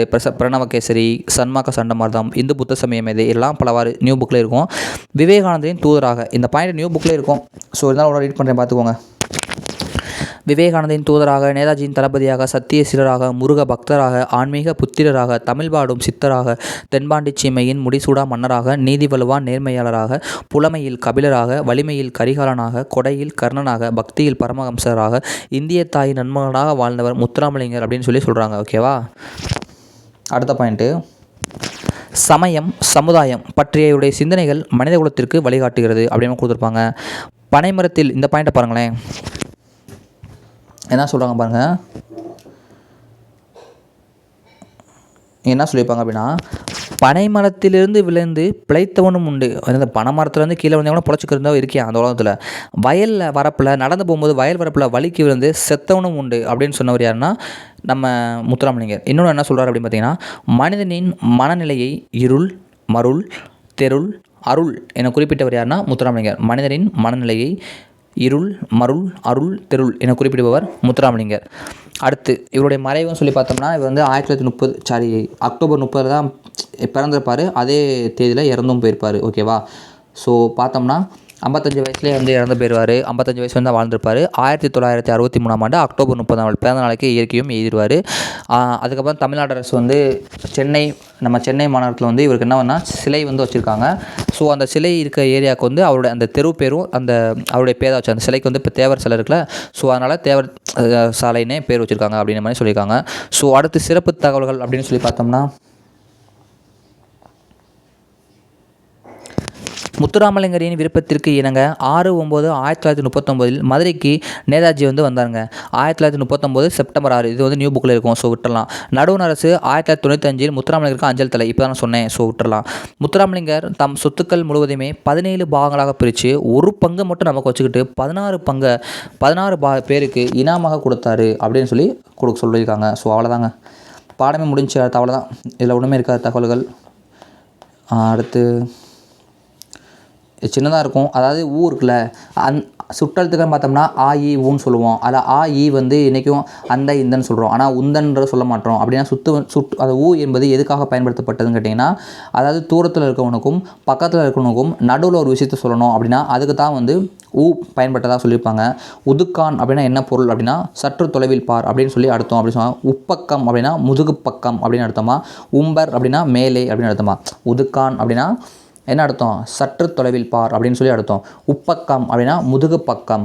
உம்பா அப்படின்னா உம்பர் அப்படின்னா மேலே, இதெல்லாம் ஒரு பொருள் அப்படின்னு சொல்கிறாங்க. இன்றைக்கி நம்ம ஊ அப்படின்ற எழுத்தை பயன்படுத்தலை அப்படின்ற மாதிரி கொடுத்துருப்பாங்க. அந்த இந்த அங்கே இங்கே இதெல்லாம் பயன்படுத்தணும்னு சொல்லி கொடுத்துருப்பாங்க. ஸோ பெருசாக வந்து அடுத்து ஒன்றும் இருக்காது. வினா எழுத்துக்கள் 6th நியூ புக்கில் கூடியதாக மறுபடியும் கொடுத்துருப்பாங்க.